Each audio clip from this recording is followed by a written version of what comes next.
کہانی جھوٹ کا انجام۔ ایک چھوٹے سے گاؤں میں ایک لڑکا رہتا تھا جس کا نام علی تھا۔ وہ بہت شرارتی اور جھوٹ بولنے کا عادی تھا۔ روز کوئی نہ کوئی جھوٹی بات بنا کر سب کو پریشان کرتا۔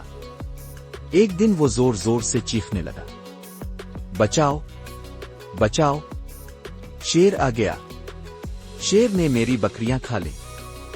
گاؤں والے دوڑتے ہوئے آئے مگر وہاں نہ کوئی شیر تھا نہ بکریاں غائب تھیں۔ علی زور زور سے ہنسا، اب سب کو بے وقوف بنایا۔ سب ناراض ہو کر واپس چلے گئے۔ اگلے دن اس نے پھر یہی حرکت کی۔ لوگ پھر آئے اور پھر شرمندہ ہو کر واپس گئے۔ تیسرے دن واقعی ایک شیر آ گیا۔ علی ڈر کر چیخا چلایا، مدد کرو، سچ میں شیر آ گیا، مگر اس بار کوئی نہیں آیا۔ شیر نے علی کی بکریاں چیر پھاڑ دیں اور علی بمشکل جان بچا کر بھاگا۔